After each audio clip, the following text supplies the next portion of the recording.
आज मला वाटतं आपल्यासाठी अतिशय महत्त्वाचा दिवस आहे आणि आनंदाचाही दिवस आहे. कारण नाशिक शहरामध्ये आता आपण वृक्षारोपणाला सुरुवात केलेली आहे. तर म्हणजे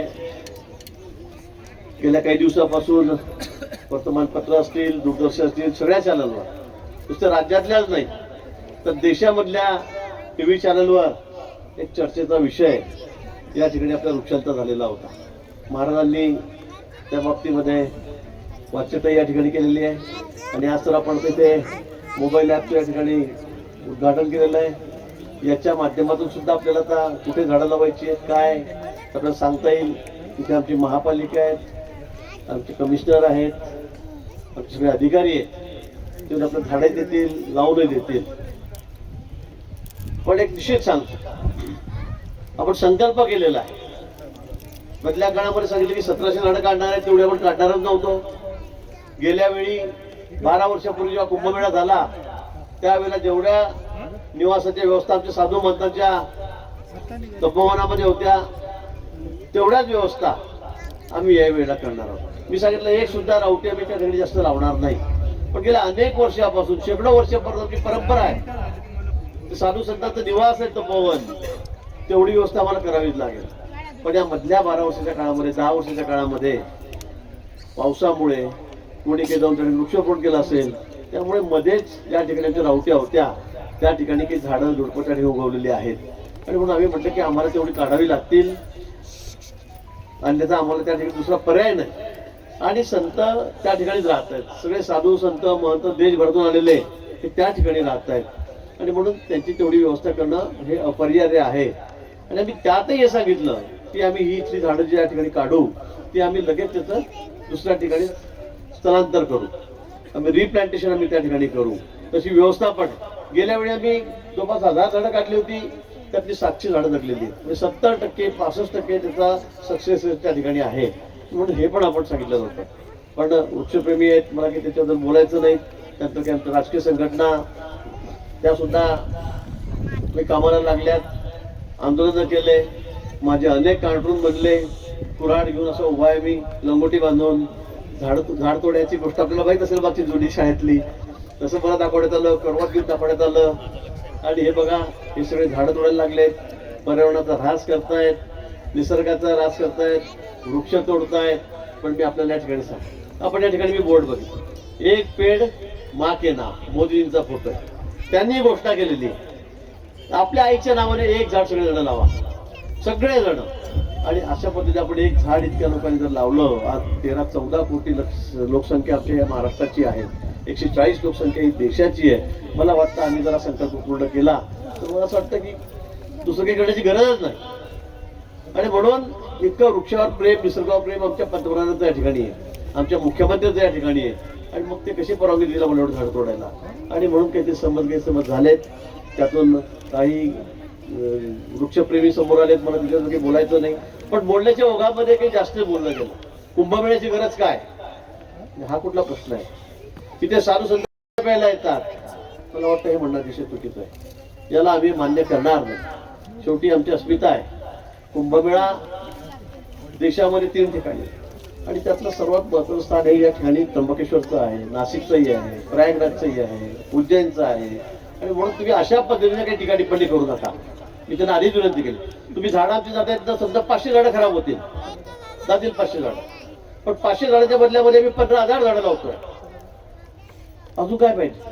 आणि झाडे तुम्ही बघतात, त्यांनी सांगितलं की नुसते झाडं लावतात, छोटे छोटे 2-2 फुटाचे 1-1 फुटाचे, पुढच्या वर्षी दिसत नाही. आता यातलं एकही झाड, 15,000 झाडामधलं एकही झाड होणार नाही. एकही झाड, 100% सगळी जी झाडं आहेत ती सगळी आम्ही जगवणार आहोत. त्यातलं एकही झाड मिळेल असेल तर मला सांगा, आम्ही 200-500 झाड एक्स्ट्रा ठेवू. कदाचित काही धक्क्याने येणाऱ्या ट्रान्सपोर्टिंगमध्ये शेखरजींनी या ठिकाणी सांगितलं की 1300 किलोमीटर झाडातले मी लगेच त्या दिवशी कार्यक्रम संपला, आमचा इलेक्शन झालं, मतदान झालं, 6 वाजता 5:30ला असा आला. आणि मी 7 वाजेचं विमान घेतलं, जळगावहून हैदराबाद विमान होतं, त्यात बसलो, हैदराबादला गेलो, तिथून 400-500 किलोमीटर पुढे त्या ठिकाणी राजमुद्रीला गेलो. तिथे दुसऱ्या दिवशी दिवसभर थांबून सगळी झाडं सिलेक्ट केली, ती बाजूला काढली आणि ती झाड लगेच या ठिकाणी यायला सुरुवात झाली. आता आमची 2000 झाडं आलेली आहेत. दररोज एका दिवसात 2-2 ट्रक या ठिकाणी येतील. एका ट्रकमध्ये फक्त 300-350 झाडं बसत आहेत, मोठी झाडं आहेत. 1300 किलोमीटरचा प्रवास त्याचा या ठिकाणी आहे. आणि म्हणून मी सांगितलं की 15,000 झाडं लावल्याशिवाय आम्ही स्वस्त पडणार नाही. आणि आम्ही जेव्हा झाडं लावू तुमचं समाधान होईल. आणि माझं एकट्याचं काम नाहीये, हे प्रशासनाचं काम नाहीये, हे आमच्या सगळ्या नाशिककरांची जबाबदारी आहे. सर्वात महत्वाचं आहे तुमची आमची जबाबदारी आहे. ही फक्त सरकार म्हणून होणार नाही, मंत्री म्हणून माझी होणार नाही, कुठल्या कोणाची एक वैयक्तिक जबाबदारी नाही, तर ही आमच्या नाशिककरांची जबाबदारी. कारण या नाशिक भूमीचं एक वेगळं महात्म्य आहे, एक वेगळं महत्व या भूमीचं आहे. ही सगळीच आहे, म्हणजे इथे काय नाही. महाराजांनी सांगितलं प्रभू श्रीरामचंद्राच्या पदस्पर्शाने पुरीत झालेली भूमी आहे. आणि म्हणून मी तिचं संवर्धन, तिची जोपासना ही तशीच झाली पाहिजे, तिथलं पर्यावरण तसं सांभाळता आलं पाहिजे. आणि आजकाल तर आपण बघितलं असेल राज्यभरात देशभरात मी मिलिटरीचे अनेक लोक बघतो, ते राहायला रिटायर्डच्या लाईफमध्ये इथे येतात. रिटायर झाले की घर कुठे करायचं आहे तर नाशिकमध्ये. आता दुसरा नंबर ते पुण्याला देत आहे. पण इतकं सुंदर वातावरण आमचं या ठिकाणी आहे, इतकं हिरवळ आमची या ठिकाणी आहे. आणि अशा ठिकाणी त्याचं जतन झालं पाहिजे या मताचे आम्ही आहोत. मी जास्त वेळ घेणार नाही, ऊन तापतंय, उशीर खूप झालेला आहे. दुसरे कार्यक्रम 7-8 कार्यक्रम या ठिकाणी आहेत. पण मी आपल्याला या ठिकाणी आश्वासित करायला आलोय की 15,000 झाडं आम्ही पूर्ण लावू. या उपर मी सांगेल अजूनही कुठे जागा असेल आपल्याला वाटेल इथे 2,000 झाडं लागले पाहिजे, 5,000 तुम्ही 15,000 करा, 20,000 करा, 25,000 झाडं करा. आणि याच उंचीची 15 फुटाच्या पर्यंतची 15 फुटाच्या वरती झाडाचा तुम्ही बघा सगळी झाडं ही 15 फुटाच्या वरती झाडं आहेत, ही आम्ही त्या ठिकाणी लावायला तयार आहोत. एकही झाड मी तुम्ही फोड देणार नाही. मी सांगितलं सगळ्या जागा शोधा. मी आमच्या आमदारांनी सांगितलं की जेवढे त्याला म्हटलं, राहुलजीने म्हटलं, सीमाताईंना म्हटलं, सगळ्यांना सांगितलेलं आहे, सगळ्या नगरसेवकांना सांगितलं की तुम्ही फक्त जागा शोधा आणि आम्हाला सांगा. त्या ठिकाणी मी झाडं आणून लावून टाकू. त्याला खत दिलेलं आहे, त्याला पाणी देण्याची व्यवस्था आहे. आता मी ठिबक करायला यांना सांगितलं, सगळ्यांना ड्रीप राहील. मी तुम्हाला सांगतो 2 वर्षामध्ये तुम्ही या ठिकाणी याल, विरोध बघाल, इथे सर्व दाट वंदे झालेली असेल. आता फक्त आपण 600 झाडं लावतोय, आपल्याला 15,000 झाडं लावायचे.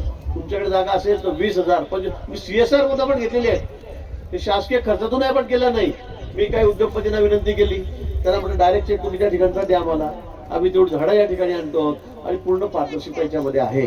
अनेक ठिकाणी आपण बघता टीव्हीवर दाखवलं जातं, मागच्या वर्षी 2 लाख झाडं लावले, 200 शिल्लक राहिले नाही. हे वर्षानुवर्षी चालत आलेलं आहे. सरकार कुणाचंही हो, तर आम्ही पण बघतोय एकाच खड्ड्यामध्ये आम्ही 5-5, 10-10 वर्ष तिथेच झाड लावतो. आता लावलं एवढं रोपटं लावलं, पुढच्या वर्षी भाऊ वृक्षारोपण करायचं, चला तेच खड्डा तीच जागा, असंही होता कामा नये. आणि म्हणून मी सांगितलं की 15, 20, 10 फुटाच्या वरची सगळी झाडं मी या ठिकाणी आणू, यातलं एकही झाड मरू देणार नाही. आणि नाशिक शहर जोपर्यंत नाशिक शहरातले नागरिक बस म्हणत नाही तोपर्यंत मी झाडं लावत नाही. मी ठरवलेलं आहे. तुम्ही सांगा मला किंवा भाऊ तर बस झालं, हवा जास्त यायला लागली, थंडी जास्त वाजायला लागली, तोपर्यंत मी थांबणार नाही. मी आपल्याला विवचन देतो. पण विनाकारण आमच्यावर आरोप करू नका. ही जागा उद्योजकाच्या घशात घालायची तपोवनाची, कोण करणार एवढं मोठं पाप? हे शक्य वाटतंय का तुम्हाला? मागच्या कुंभमेळ्यामध्ये सुद्धा 12 वर्षापूर्वी तुम्ही माझं काम बघितलेलं आहे की काय केलं, प्रशासन काय. देवेंद्रजी त्यावेळेला मुख्यमंत्री होते, त्यांची भूमिका आहे नाशिक शहराबद्दल किती आहे, त्यांचं प्रेम किती आहे नाशिक शहराबद्दल आपल्या सर्वांना कल्पना आहे. पण अशा उद्योग मी माझ्या आयुष्यामध्ये केलेले नाही, पुढेही कधी करणार नाही. पण मी आपल्याला ठिकाणी पुन्हा सांगेल, आश्वासन देईल की तुमच्या सगळ्यांच्या सहकार्याने अनेक लोकांनी या ठिकाणी सहकार्य केलं. इथे सगळे आमचे साधू संत महंत आमदार त्यांचे आशीर्वाद आहेत, ते सगळे आमच्या सोबत आहेत. त्यांना सुद्धा निसर्गाचा सरा झालेला बघवणार नाही, ते सुद्धा सोबत आहेत. त्याच्याबरोबर सामाजिक सेवाभावी संस्थांचा सहभाग या ठिकाणी आहे. 13 आखाड्याचे प्रमुख आहे महामंडेश्वर मंत स्वामी समर्थ सेवा केंद्र, जगद्गुरु नरेंद्रचंद्र महाराज संस्थान, अण्णासाहेब धर्माधिकारी प्रतिष्ठान आहे, art of living, ISKCON, Swaminarayan संस्था, असंख्य सामाजिक संस्था त्या ठिकाणी एकत्र आलेल्या आहेत. आणि त्याचबरोबर या उपक्रमासाठी नाशिकमधल्या अनेक सामाजिक संस्था संघटनांनी पुढाकार घेतला आहे.